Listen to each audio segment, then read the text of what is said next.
Guys, welcome to my channel. So today we are covering a very important topic from cardiology, that is heart failure.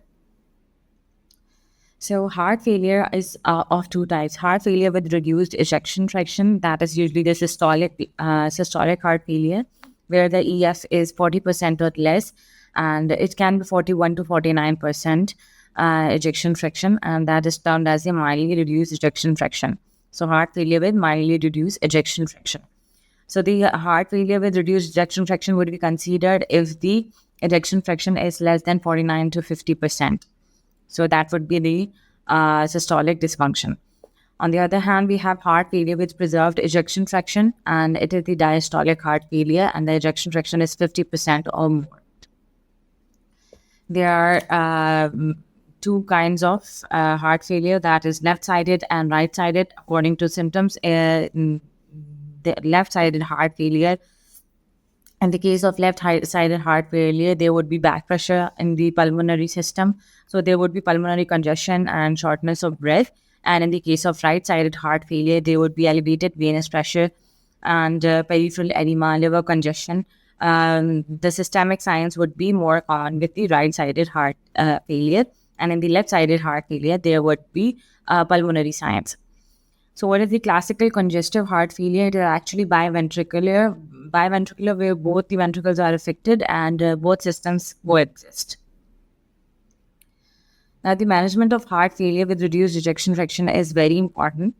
And while managing heart failure with reduced ejection fraction, we have to start all four classes of drugs at diagnosis or within 2 to 4 weeks of diagnosis.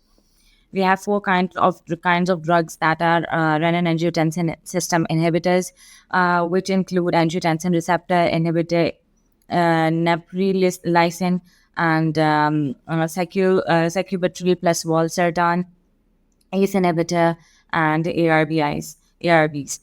So then we have heart failure specific beta blocker and mineralocorticoid receptor antagonist, SGLT2 inhibitors. So these are the four main drugs for heart failure with reduced ejection fraction. We also have the loop diuretics, and they are added at any point to control the symptoms of congestion and acute exacerbation. For example, the patient has pulmonary edema and shortness of breath.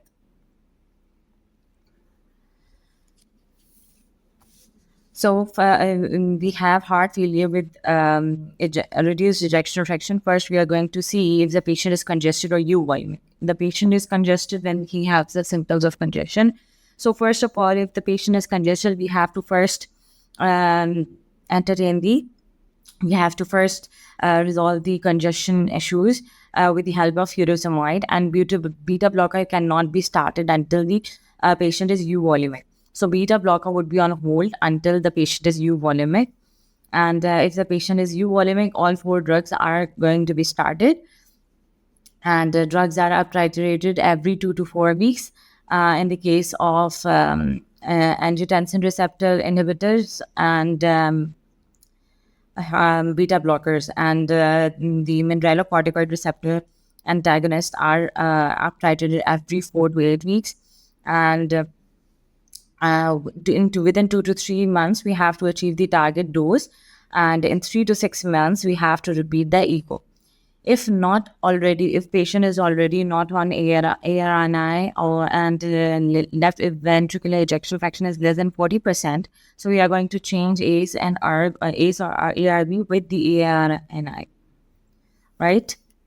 There are certain precipitating factors for the heart failure. That is drugs, example, negative inotropic drugs that are diltiazem or verapamil, NSAIDs, steroids, COX-2 inhibitors, thiazolidinedione, certain chemotherapeutic drugs that are anthracyclines, trastuzumab. So these are the precipitatings for heart failure, and they can aggravate the symptoms of heart failure. The causes of heart failure can be multiple, in which there is an excessive alcohol intake, and it can cause heart failure. The heart failure that is caused by the excessive alcohol intake, it may respond to thiamine supplements, and abstinence from alcohol may improve the left ventricular function. So there is also another less common cause, that is inherited cardiomyopathy, and in this case, the cardiomyopathy would be dilated or hypertrophic cardiomyopathy.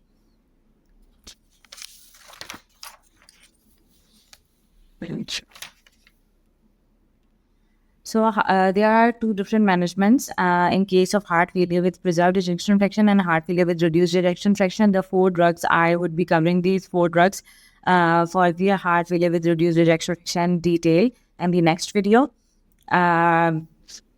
So the heart failure with preserved ejection fraction, the management would be to treat the cause. For example, the patient has hypertension which is causing the heart failure. We have to treat the cause, and we have to consider any underlying cause. Any infiltrative cardiomyopathy can be the cause. In the cases of where there is unexplained increase in left ventricular thickening, example cardiac amyloidosis, and we have to treat the exacerbating factors. Example, arrhythmia, treat symptoms and treat co-morphs, commonly associated hypertension, coronary artery disease, and diabetes mellitus. And the main drugs would be SGLT2 inhibitors, and they decrease the cardiovascular death and hospitalization, and beta blockers, particularly with atrial fibrillation, resting ventricular rate with coronary artery disease. So these are the two main drugs in the management of heart failure with preserved ejection fraction. Main goal is to treat the cause and treat the exacerbating factors. Drugs that harm the heart failure with heart failure are venodilators. Examples, isosorbide nitrate, and it can cause the severe decrease in the cardiac output and BP. Then we have the powerful arterial vasodilators. They can also do the harm in the cases of heart failure. Example, hydralazine. And then we have the digoxin. Unless the patient is in afibrillation, digoxin is contraindicated in the case of heart failure with preserved ejection fraction. Then we have another stage of heart failure, that is the refractory or the advanced stage of heart failure, where there are signs of progression to refractory. Signs of progression to refractory are that the patient is having repeated hospitalization, kidney function is deteriorating, weight loss is occurring, there is functional limitation, for example, due to the shortness of breath, patient cannot do his routine work, so cannot walk, intolerance to optimal therapy. The patient is needing IV furosemide, so it is also a sign of refractory progression towards refractory. There are significant pleural effusions which are requiring pleural aspiration, and if there is compromised circulatory function, and that is pericardial effusion or tamponade, we are going to do the pericardial aspiration.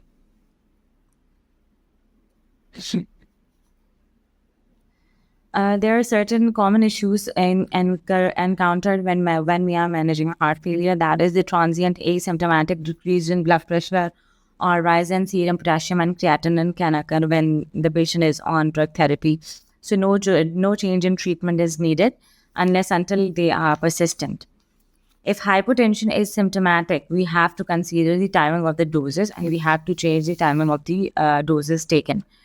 Treatment which is not showing improvement, we have to stop the treatment for prostate enlargement, and calcium channel blockers should be stopped because they can cause the hindrance in the improvement of the symptoms.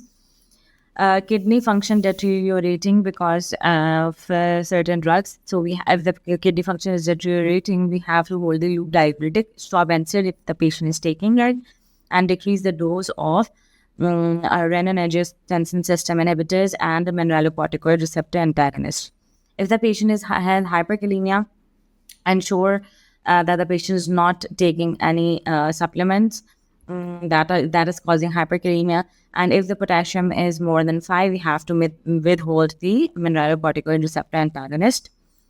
There's another thing, that is the iron deficiency. Patients with heart failure are at increased risk of iron deficiency anemia. So IV iron therapy can also improve the symptoms of heart failure. So that's it for the part 1 of the heart failure. In part 2, I would be covering the drug therapy for heart failure with reduced ejection fraction on a little bit detailed. Thank you for watching.